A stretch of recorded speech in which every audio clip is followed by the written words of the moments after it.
Welcome, my friends, to Nocturnal Nightmares TV.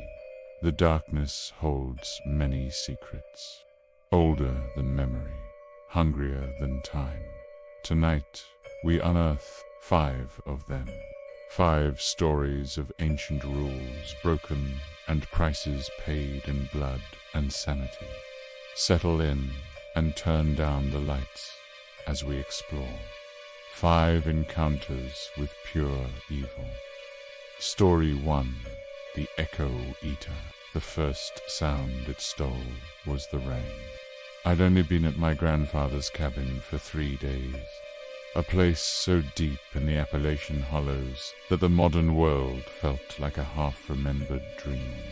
He left it to me in his will, along with a thick, leather-bound journal filled with his shaky handwriting. The first entry read, "The woods listen. Do not give them anything to learn." I'd laughed it off as the ramblings of a lonely old man. I was a fool. The cabin was my escape from a noisy divorce and a louder city. The quiet was the point. For the first 2 days, it was a bomb. The gentle hum of insects, the rustle of leaves, the patter of a soft afternoon shower on the tin roof. On the 3rd night, I was reading by the fire when I noticed something wrong. The rain was still streaming down the window panes, thick and heavy, but the cabin was utterly silent. There was no drumming on the roof, no hiss in the trees, no sound at all, just the sight of a downpour in a vacuum. I opened the door, and the wall of sound hit me a roar of water and wind. I slammed it shut, my heart hammering. Inside, silence. It was as if the cabin itself had gone deaf, chalking it up to strange acoustics and cabin fever. I tried to sleep. The next morning, I was making coffee when my keys slipped from my fingers. I watched them fall, a heavy brass ring with 3 keys, and saw them land on the wooden floor without a single clink. They just stopped. I picked them up and dropped them again. Nothing. The sound was gone. A cold dread, slick and oily, began to seep into my bones. I grabbed my grandfather's journal. He called it the Echo Eater, an old, old thing that lived in the deepest parts of the woods. It was a creature of mimicry, but not in the way a parrot is. It didn't just copy sounds. It harvested them. It learned them, perfected them, and then it took the original, leaving a hole of silence behind. The journal warned that it was drawn to new sounds, unfamiliar patterns, my city sounds, my car alarm that had chirped twice when I'd arrived, my cell phone's ringtone, which I'd played once before, realizing there was no service. The next few days were a slow, unraveling nightmare. The satisfying thump of my axe splitting firewood vanished. The creak of the 3rd step on the porch stairs went quiet. The bubble and hiss of boiling water became a silent, roiling pot. The world around me was being muted, one small piece at a time. The silence was an active, pressing thing. It made the air feel thick, heavy. I started making noise on purpose, banging pots together, shouting lyrics to songs I barely knew, just to prove the sounds still existed. But each time I did, I felt like I was offering a fresh meal to a starving predator. The true terror began when it started using the sounds it had collected. One evening, as dusk bled through the trees, I heard my mother humming a lullaby she used to sing to me when I was sick. It was her exact hum, that faint, off-key tremor on the high notes. But my mother had been dead for 10 years. The sound came from just beyond the tree line, a soft, beckoning melody. I froze, my blood turning to ice. I knew what it was. It was a lure. It was using something precious, something buried deep inside me, to draw me out. The journal explained the final stage. The eater was patient. It would learn every sound of your life, every comfort, every fear. It would surround you with a world of stolen noises, a symphony of your own past, until it learned the most important one, your voice. When it has your voice, my grandfather wrote, it has you, not your body. It doesn't want your flesh. It wants your story, your place in the world. It will speak with your tongue, live in your silence. I stopped talking. I barely breathed. I spent my days in the crushing silence of the cabin, watching the world through the windows. It taunted me. I heard the bark of my childhood dog, Rusty, a happy yelp from just outside the door. I heard the specific tinkling chime of my ex-wife's laughter, the one that used to make me feel like the only man on earth. Each sound was a perfect, torturous replica, a ghost in the air. The last night it used the rain again, but this time the sound was inside, a gentle patter on the roof, even though the sky outside was clear and filled with stars. The sound was a comfort, a memory, and then I heard footsteps on the porch, the creak of the third step, but the sound was back, loud and clear. It was giving a sound back as a gift, an invitation. Then came the voice, my grandfather's voice, not the weak, wavering tone of his final years, but the strong, warm baritone I remembered from my youth. Son, the voice said, full of love and concern. It's me. Let me in. It's cold out here. Tears streamed down my face. I wanted to believe it so badly. I wanted to run to the door and fall into his arms. But I remembered the last line in his journal, circled a dozen times. If you hear my voice, it is not me. It is the end. I stayed silent, huddled in the corner, my hands over my ears. The voice pleaded, then grew angry, then sobbed. It was a perfect performance. Finally, as the first hint of dawn touched the horizon, it fell silent. All the sounds stopped. I fled at sunrise. I didn't pack. I left everything and ran to my car, my feet making no noise on the gravel. The engine started in dead silence. I drove for an hour before the sounds of the world rushed back in, so loud and overwhelming that I had to pull over, vomiting on the side of the road. I'm telling you this now in a whisper. It's all I have left. My voice never fully returned. Doctors can't explain it. My vocal cords are fine, but anything above a soft murmur dies in my throat. The sound is just gone. I live in the city now, surrounded by noise, but sometimes in the dead of night I hear it. The silence, a perfect, unnatural quiet in a corner of my apartment. It's listening. It has a piece of my voice, and I know with a certainty that keeps me awake for days, that it's patiently waiting to collect the rest. Story 2. The Tithe of the Sunken, my father always told me. The old folklore about Blackwood Quarry. "The water remembers," he'd say, his eyes distant. "Never take from it what it hasn't offered, and never leave behind a piece of yourself." He was talking about the town of Silver Creek, submerged in the 1920s to create the reservoir. A whole town, sleeping under 100 feet of cold, dark water. They say the spirits of the drowned still live down there, forever bound to their watery graves. They call them the Sunken. I was a diver, a thrill seeker.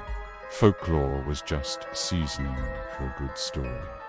Last summer, my friend Ben and I decided to explore the quarry's depths.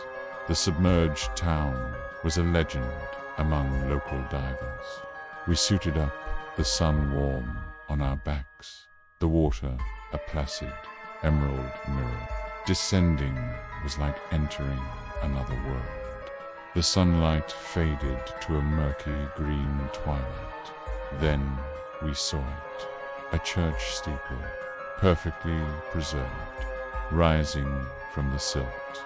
We swam through the ghostly remains of a main street, past hollowed-out homes and a skeletal general store. It was breathtakingly eerie.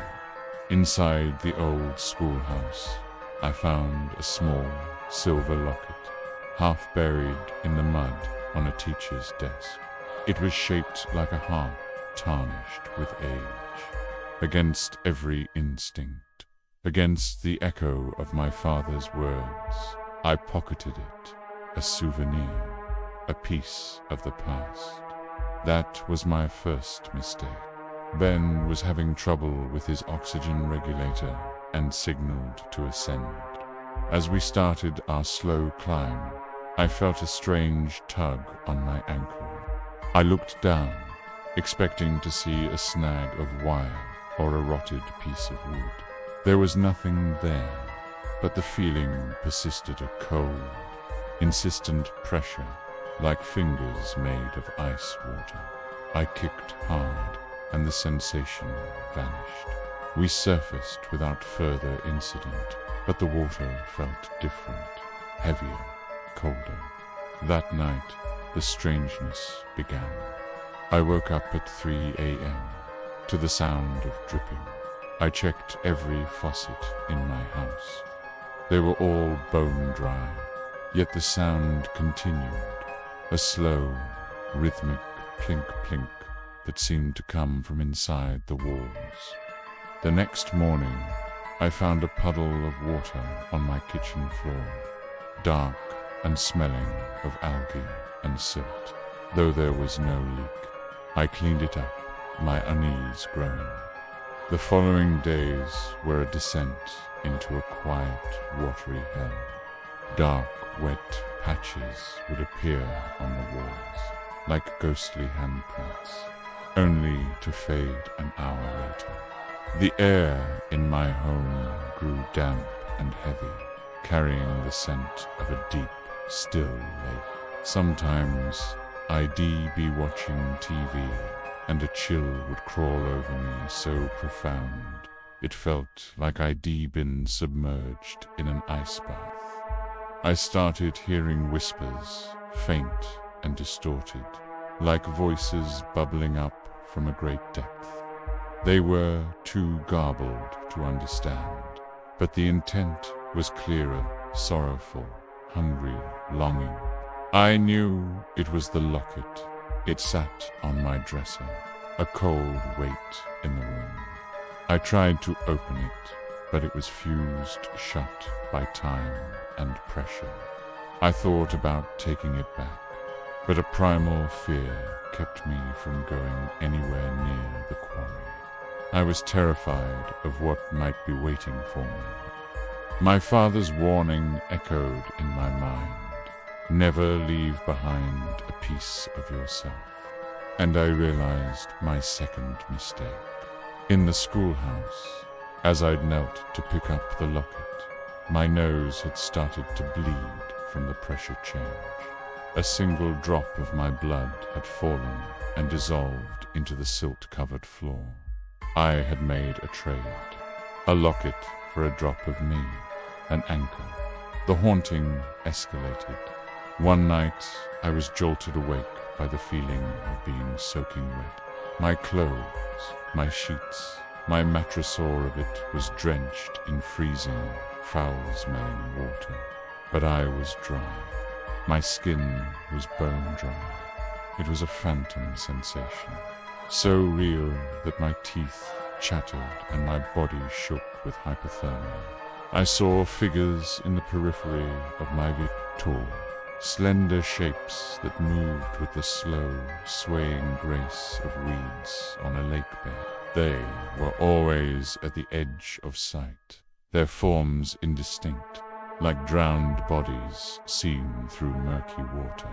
The whispers grew clearer. They weren't just sorrowful anymore. They were demanding. They spoke of loneliness, of the crushing dark, of the cold. They spoke of the Tithe.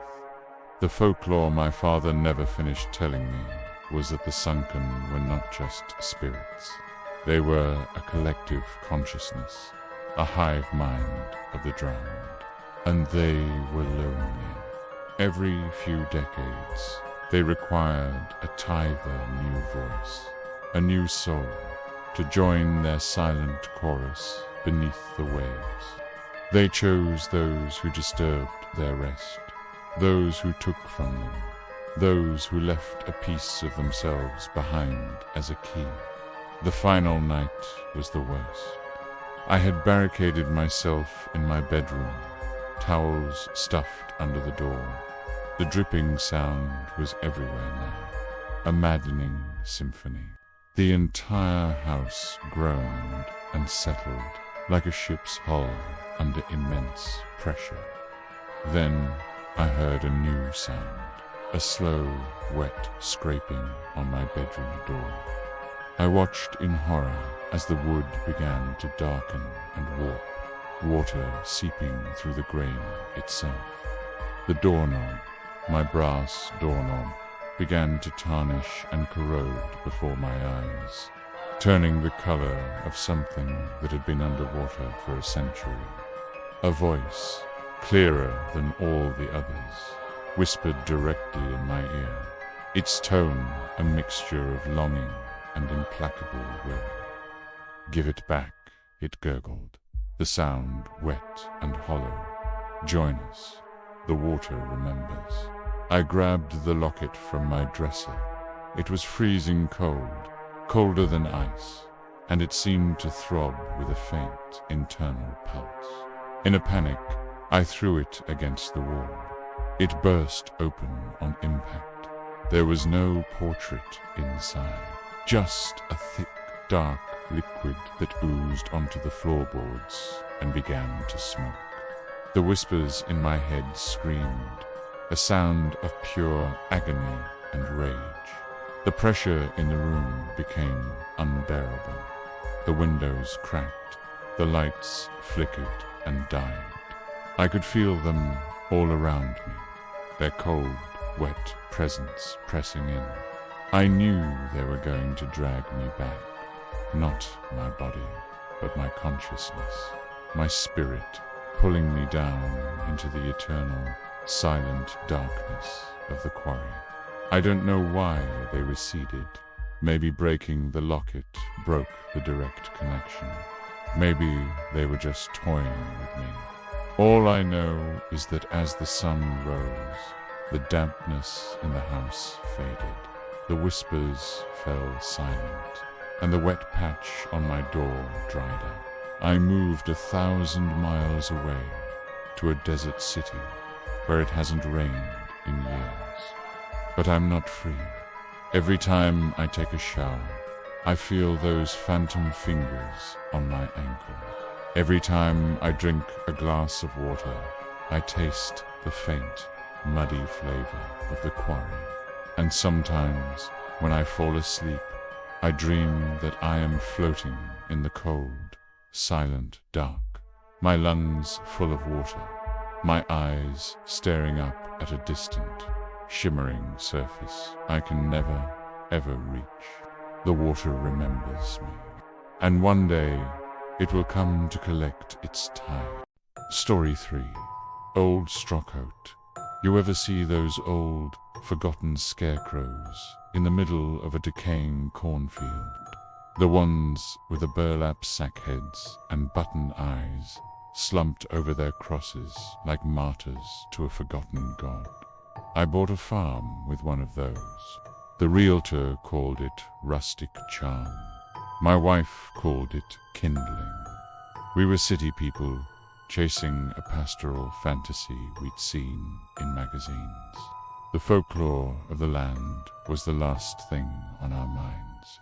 The farmer who sold us the place was an old man named Silas, with skin like cracked leather and eyes that held a deep, weary caution. On our final walkthrough, he pointed a trembling finger at the scarecrow standing sentinel in the west field. "That's old Straw-coat," he said, his voice low. "He watches the boundary. Long as he's standing, the harvest is safe and the soil is true. Just respect the line. Don't ever move him. And don't ever turn your back on him after sunset." We chuckled politely, assuming it was a local quirk. The first thing my wife, Chloe, wanted to do was tear him down. "He's terrifying, Mark. He looks like he's judging our organic kale." I convinced her to leave him be for tradition's sake. It was a decision that would unravel our lives. The first week was idyllic. We planted, we tilled, we slept the deep, dreamless sleep of the physically exhausted. But then I started to notice things, small things. Old Straw-coat was about 200 yards from the house. I'd look out the kitchen window in the morning, and he'd be there, slumped in his usual position. I'd go out to work in the garden, and when I looked back an hour later, he seemed different. His head would be tilted at a slightly new angle. The straw sticking from his sleeve would be arranged in a different pattern. It was so subtle, I was sure it was just the wind or my imagination playing tricks on me. One evening, Chloe was bringing in some laundry from the line as the sun was setting. She came inside, her face pale. "Mark," she whispered, her hand trembling. That thing." I looked away for a second to grab a clothespin, and when I looked back, it was facing the house. I went to the window. She was right. Instead of facing west over the fields, old Straw-coat was turned directly towards us. His stitched-in smile seemed wider, more malicious in the dying light. Silas's warning echoed in my head. "Don't ever turn your back on him after sunset." Chloe had not night. We were woken by a sound, a dry, scraping rustle, like 1,000 dead leaves being dragged across the porch. I grabbed the heavy flashlight by the bed and crept to the front door. I peered through the peephole, my heart pounding a frantic rhythm against my ribs. There was nothing there, but on the welcome mat, arranged in a neat little pile, was a small mound of dry corn husks and a single, chipped black button. A button identical to the ones used for old Straw-coat's eyes. We were no longer dealing with a local quirk. We were dealing with a rule we had broken. The next day, I found the previous owner's family Bible in the attic. Tucked inside was a handwritten page detailing the folklore of the Tatterman, or old Straw-coat. It wasn't a guardian of the harvest. It was a warden. A territorial entity bound by ancient pacts to the land itself. It watched the boundaries, and it tolerated the farmers who worked the soil, as long as they paid it respect. The rules were simple and absolute. Keep it clothed in the coat of the family. As patriarch, never let it fall, and never ever show it your back in the twilight hours, when the veil between worlds is thin. It was a symbiotic relationship. The farmer tended the land, and Strawcoat kept other things out. Things from the woods, from the soil. Darker things. We had shown it our backs. We had disrespected it, and in doing so, we had broken the pact. The warden was no longer guarding the land from us. It was guarding the land for itself. The rustling at night became a regular occurrence. We'd find gifts on our porch, dead crows, twisted roots that looked like screaming faces, clumps of soil teeming with pale, blind worms. Sleep became a luxury. We felt constantly watched. The button eye on Strawcoat's face was gone, leaving a dark, empty hole.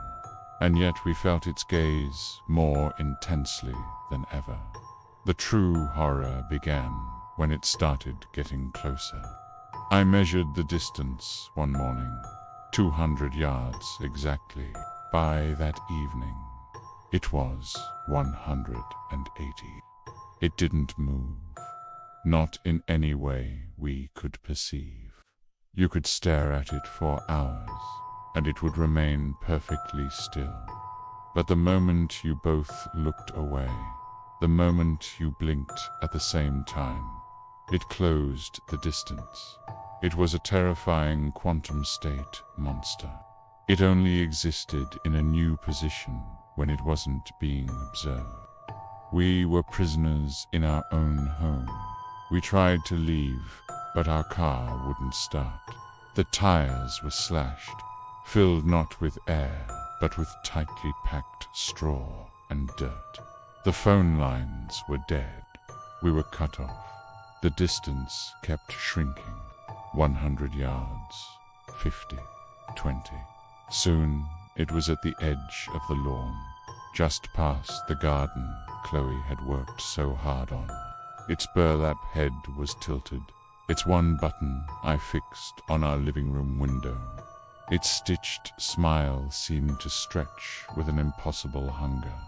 We took shifts watching it, one of us always keeping our eyes fixed on the silent, terrifying figure, while the other tried to sleep. But exhaustion is a relentless enemy. It was my watch. It was 3 a.m. My eyes were burning.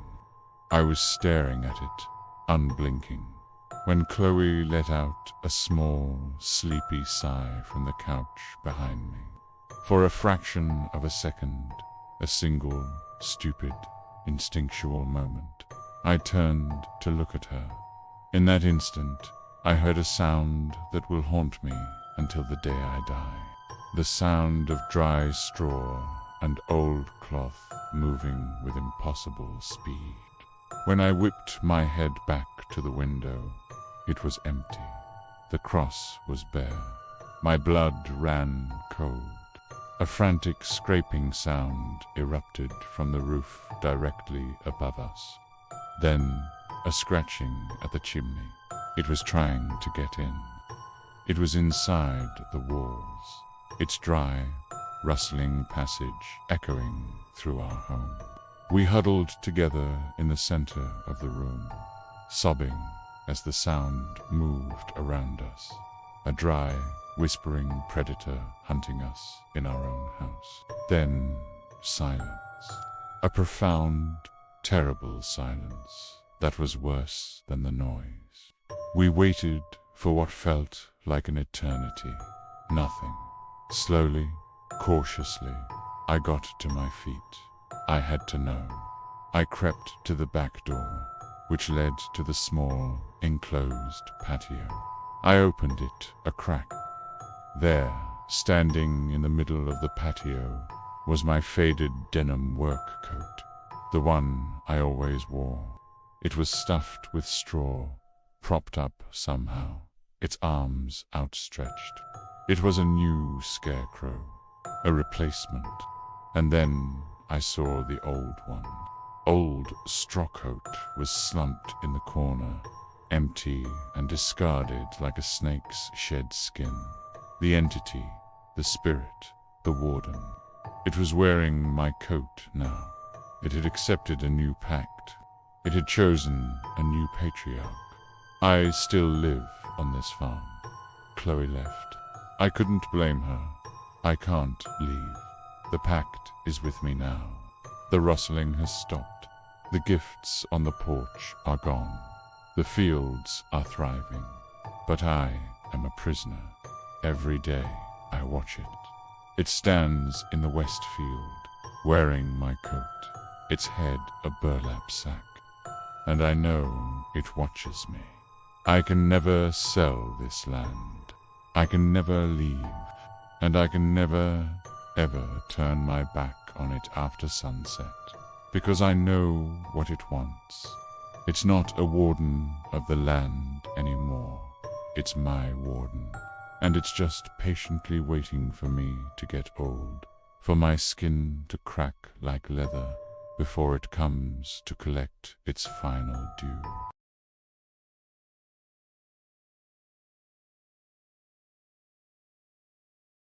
Story 4. The Somnus, Moth. My grandmother had a strange piece of folklore. She'd repeat every night as she tucked me in. Don't tell your secrets to the dark, little one, she'd whisper, her voice thin as parchment. And if you see a moth with silver dust on its wings, hold your breath and count to 10. It's a Somnus moth. It eats memories. I always thought it was just a spooky story to make me go to sleep. Now I know it was a warning. It started subtly. I'm a librarian, a curator of stories, and my memory has always been my sharpest tool. Then I began to have lapses. I'd be shelving a book and forget the author's name, a name I'd known for 20 years. I'd be talking to a colleague and lose a word, a common word like chair or window, leaving me grasping at the air, feeling like a fool. I blamed it on stress, on getting older. The first time I saw one, I was reading in bed. It was a large, pale moth, almost luminous in the lamplight, fluttering against the window screen. Its wings shimmered as if they were coated in fine, silver glitter. I was mesmerized. It was beautiful. Without thinking, I opened the window a crack. It slipped inside and danced around the light for a moment before vanishing into the shadows of my room. That night, I had the most vivid dream. I dreamt I was a child again, on the beach with my father. He was holding my hand. The sun was warm, and he was telling me his favorite joke, the one about the penguin and the ice cream truck. I could feel the sand between my toes, smell the salt in the air. I woke up feeling wonderfully nostalgic. I went to call my dad to tell him about it, but when I picked up the phone, I couldn't remember the joke. I couldn't even remember the punchline. It was just gone. A perfect, vivid memory, hollowed out, leaving only the faint emotion behind. That's when my grandmother's words came back to me. It eats memories. I started seeing the moths more often. A flash of silver in my peripheral vision at the library. A single, dusty wing on my pillow in the morning. And with each sighting, the gaps in my memory grew wider and more terrifying. It wasn't just small things anymore. I looked at a photograph of my own wedding and couldn't remember my best man's name. I knew he was my best friend. I could feel the affection, but his name and face were a complete blur, as if someone had smudged a charcoal drawing. The process was insidious. The moths, the Somnus moths, didn't just delete memories. They consumed the essence of them, leaving behind a sterile, factual husk. I knew I had a dog named Lucky when I was 10. I knew he was a golden retriever. I knew he died, but I couldn't remember what his fur felt like. I couldn't recall the sound of his bark or the way he'd greet me at the door. The emotional weight of the memory was gone, eaten, and all that remained was a useless index card in the catalogue of my mind. I was being erased, piece by piece, from my own life. I tried to fight back. I sealed my windows with tape. I bought bug zappers. I wrote everything down. I filled notebooks with my most cherished memories, writing in frantic, desperate detail. My first kiss, the day my daughter was born, my grandmother's funeral. I would read them aloud to myself every night, a desperate litany against the encroaching emptiness. But the moths were clever. The folklore I discovered after weeks of frantic research in the library's occult section was incomplete. The moths weren't just attracted to open windows. They were drawn to the act of remembering itself. The more I fought to hold on, the more I dredged up the past, the brighter I shone to them. My desperate efforts to save myself were ringing a dinner bell. The dream came again, the one on the beach. But this time, it was different. I was there, a child, but my father's face was blank, a smooth, featureless canvas. He held my hand, but there was no warmth. He spoke, but no words came out. In the dream, I looked up at the sky, and it wasn't filled with the sun, but with a swirling constellation of millions of shimmering silver moths. They were descending. I woke up, screaming. I rushed to my desk and grabbed the notebook where I'd written about my father. The page was still there. The ink was still dark, but the words were meaningless to me. They were just shapes on a page. I read the detailed description of his laugh, of the way he smelled of sawdust and coffee, and felt nothing. It was like reading about a stranger. They had taken him. They had eaten my father from my mind. This is the true horror of the Somnus moth. It's not just forgetting. It's becoming a stranger in your own history. Your heart knows it should feel love or grief or joy, but your mind has no reference for it. It's a profound, soul-deep isolation, an emotional amputation. I am writing this now as a final act of defiance. My world has shrunk to this small room. My daughter came to visit yesterday. I know she is my daughter. I have the documents, the photographs. She cried when I looked at her with blank recognition. I felt the ghost of an ache in my chest, a hollow echo of a love I can no longer access. I could see the pain in her face, but I couldn't connect it to myself. Her name, I think, is Lily. I have it written on my hand. Last night, I saw one in the room with me. It wasn't fluttering. It was resting on my chest, its wings gently pulsing. It was bigger than the others, and its silver dust fell from its wings like gentle snow, landing on my skin. I didn't have the will to brush it away. I knew what it was doing. It wasn't just eating memories now. It was nesting. The folklore has a final, terrifying piece that my grandmother never told me. When a Somnus moth has consumed enough of a person's past, it lays its eggs in the empty spaces, and when they hatch, something new grows in its place. A new memory, a new history, not my own. Theirs. I don't know who I will be tomorrow. I feel my own name slipping away from me. It's on the tip of my tongue, but it has no meaning. Soon, this page will mean nothing to me.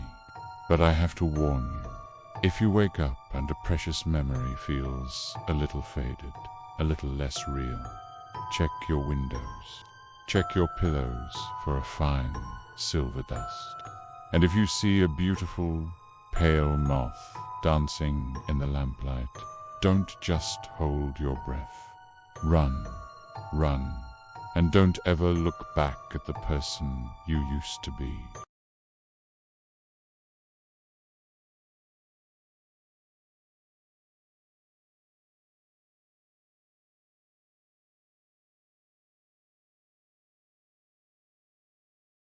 Story 5. The Seeker's Shadow. Every neighborhood has its own folklore, its own spooky childhood game. Ours was called Candlelight Hide and Seek. The rules were strict, passed down from older kids to younger ones with the gravity of sacred law. You could only play it in a house at night during a new moon. All the lights had to be off. One person was the hider, and everyone else was a watcher. The hider was given a single white candle and one match. Their goal was to stay hidden until the candle burned itself out. The watchers would sit together in one room, perfectly silent, and just wait. The most important rule, the one that was never to be broken, was that the hider was not allowed to let the flame go out. If it did, the game was over, and something else would start seeking. We were stupid kids, of course, 10 years old and high on sugar and ghost stories. At my friend Leo's birthday sleepover, there were 5 of us. Leo, being the birthday boy, insisted on being the first hider. We gave him the candle. He struck the match, and the tiny flame cast huge, dancing shadows on his face. He grinned, told us not to peek, and slipped out of the living room into the darkened house. We sat there, the 4 of us, huddled together on the floor. The only light was the sliver of moonless dark visible through the window. The house was an old Victorian, full of creaks and groans that sounded monstrous in the oppressive silence. We were supposed to be quiet, but nervous giggles and shushes broke the tension. Minutes stretched into an eternity. We started getting bored, then anxious. Leo was good at this, too good. It must have been half an hour later when we heard it. A faint, frantic scratching sound from the hallway. Then a sharp, sudden gasp. It was Leo. It was followed by a tiny, almost inaudible puff sound. And then a silence so complete, so heavy, it felt like the world had stopped breathing. The flame had gone out. We stared at each other, our eyes wide in the gloom. The game was over. A nervous laugh bubbled up from someone, and then we all started calling for Leo. All right, Leo, you win. Game over. No response. We waited.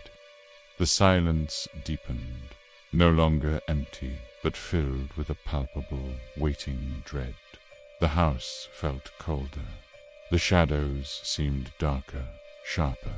After another minute, My friend Sam, the bravest of us, stood up. "I'm going to find him," he whispered.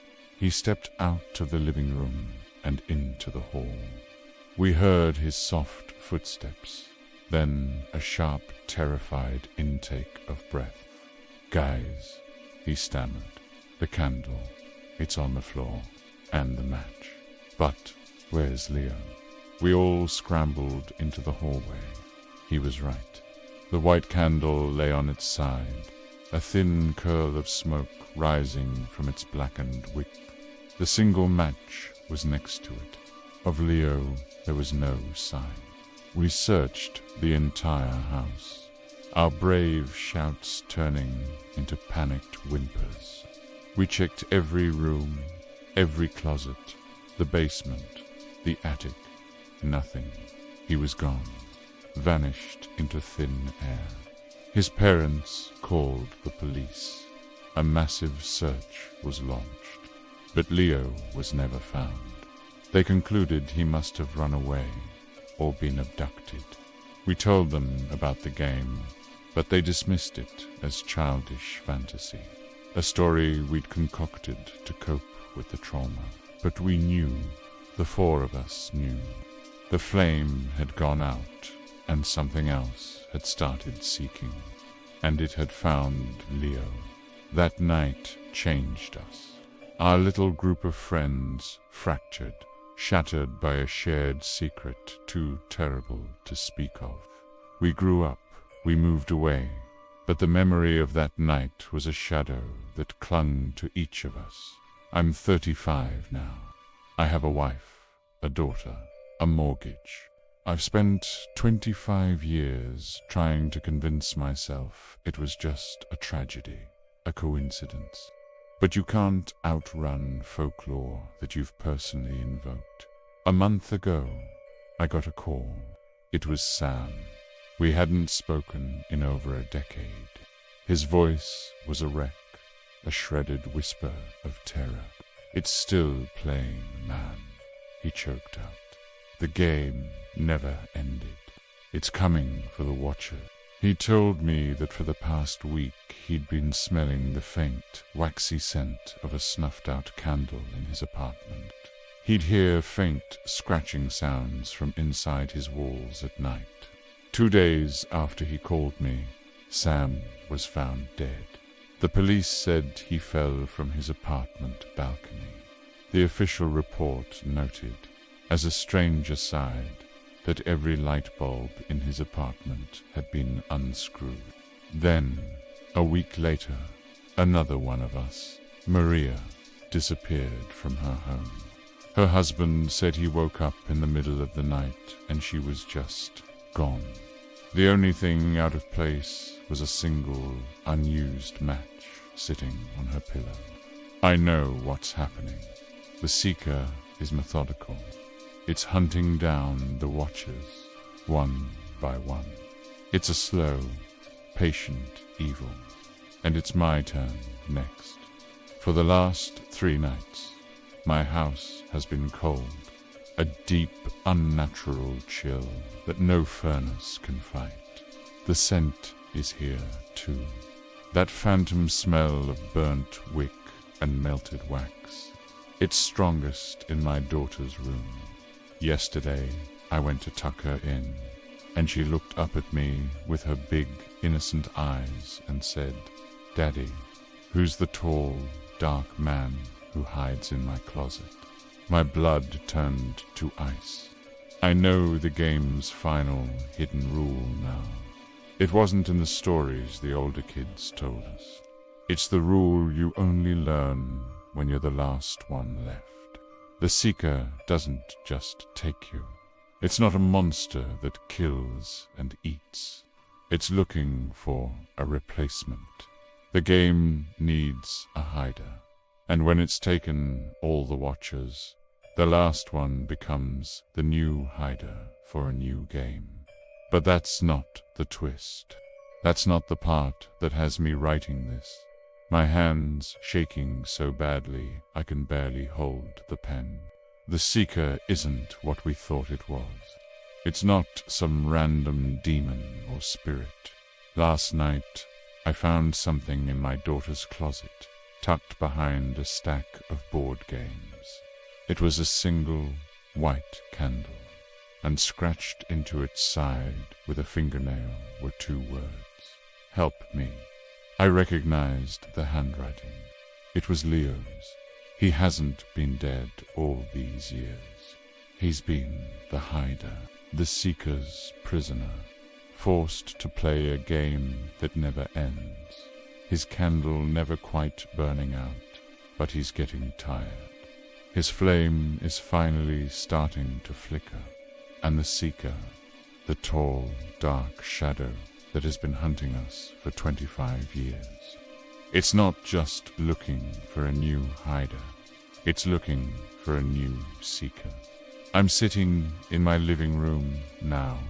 The lights are all on, every bulb in the house blazing, but I can see the shadows in the corners of the room lengthening, stretching, coalescing into something tall and thin.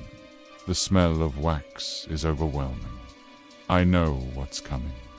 The final rule of candlelight hide and seek is this: you can be a hider or you can be a watcher, but in the end, everyone is found, and eventually everyone has to seek.